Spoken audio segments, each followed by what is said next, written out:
Okay, hello everybody. This is Mike Owangwa. I'm glad to be here. All right.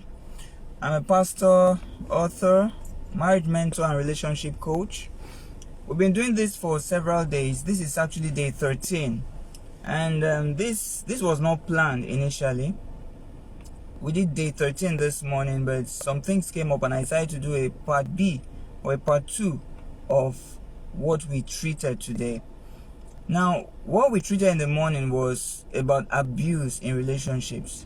And what we said goal 13 was decide not to remain in an abusive relationship. Decide not to remain in an abusive relationship. So you can go back to the previous videos or the previous video, the one before this one, to see what we talked about earlier on this morning. But somebody raised an issue, and that's not the first time somebody will be raising issues like that. My friend raised an issue, and he said most of the time what we focus on is women as the abused in relationships. We focus on women as being the abused in relationships, but unfortunately most times it's not just the women that are abused. We have men who are abused too.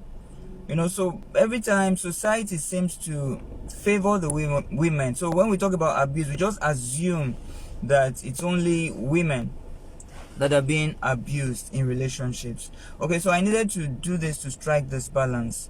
Okay, what of men who are being abused? Because there are actually men who have been abused.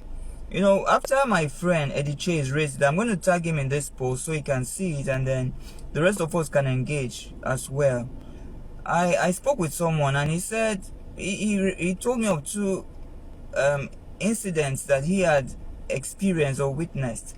He said one of them, he was much younger then. One of their neighbors, he was a pastor several years ago. He was a pastor, and then the wife will always wail, like shouting, like somebody was beating her. Then when his parents rush to get to the house, they'll now discover that it's actually the woman that is abusing the man. She has torn his shirt, she has made a mess of him, and then held on to him tightly. Now the man was a pastor, so he wouldn't want to fight, he wouldn't want to hit her, so he was going through this torment constantly. So they will now start struggling with the woman, and immediately they get her to release the man will run away. Now imagine that kind of situation. Now he's a pastor, he cannot divorce. These days now we tell people, yeah, you're not getting divorced, because we don't promote divorce except if it's extreme. But we tell people who are in abusive relationships that they can separate for a while, especially if it begins to get violent and somebody's life is under threat. Then it was not to be heard at all. So the man had to be there enduring. So another person told me some days ago that, look, we need to talk about men, because men have issues.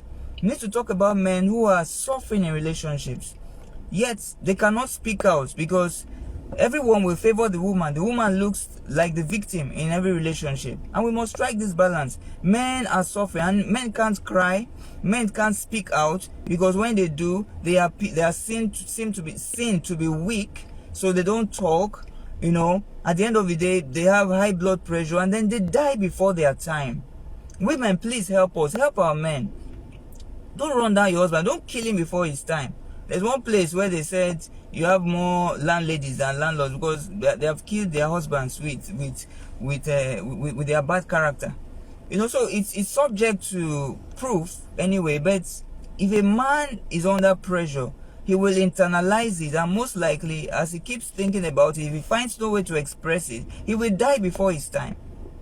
And so that was one instance he gave. So that man was under pressure. Now he probably couldn't take it to church because nobody will hear of it. They will tell him, it's not of the Lord. He has to stay and endure.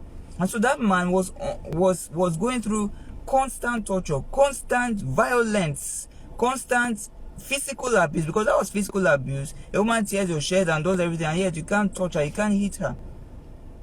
All you can do is try to run away. And then when he runs away, they will now convince him that he should go back to the house. You say he does not want to go. That when they tell him to go back, you will see the fear in him. What kind of life is that? And it's human beings like us that make these things happen. It's human beings like us that do it to their fellow humans. Women doing it to men, men doing it to women.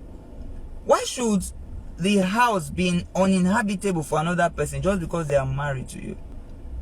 You know, so we need to strike this balance. And then he gave another instance too of a situation where a woman back then in the north, where the woman was physically stronger than the man. So you have a situation where the woman is very big and then the man is much of a smaller size, and then the woman would beat the man and throw him over the thatched house. You know, there in the north, you have these bar shiga houses where women are, so the women don't come out and people can't go in. You know, so she would throw the man over the thatched roof, and then people will now gather and hold the man, and the woman will now start telling them to throw him back, throw the husband back. And the woman, the husband said, wicked woman, they will not throw me back, they will not throw me back. Can you imagine? Now these people are going to suffer this for a lifetime. We have women who, there was one I heard of where the woman will be shouting. She will be shouting that the man is beating me, or he's killing me, or I'm about to die, or help, or help. And when people get there, they will see that the woman is actually sitting on the man because she's physically stronger than him. They can't do anything. So we have people who are being abused, both men and both women. And when we say no abuse, when we tell people not to remain in abusive relationships, you might be single now, your girlfriend is beating you, you cannot talk out. She has even warned you that if you leave me, you die, I'll finish you. And then you are still afraid. You can't stay, you can't leave. That one is trouble.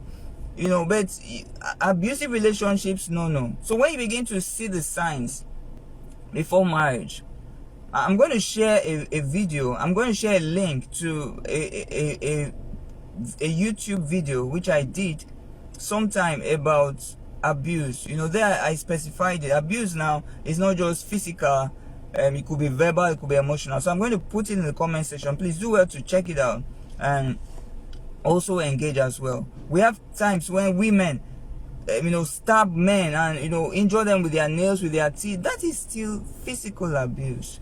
So if you have a girlfriend or a boyfriend who you want to get married to and you're beginning to see these things, man, things are not going to change when you get married. They're just going to have the license to do it more. Alright, so I think Eddie Chase, thank you very much. Emmanuel Osai, you also raised some concerns before now, so I'm going to tag you guys in this video, and we'll try to be more balanced, because yes, men really do cry. Thank you very much. I'll still see you tomorrow on day 14 of relationship goals. God bless you. Bye bye. This has been Mike Owangwa once again. Bye.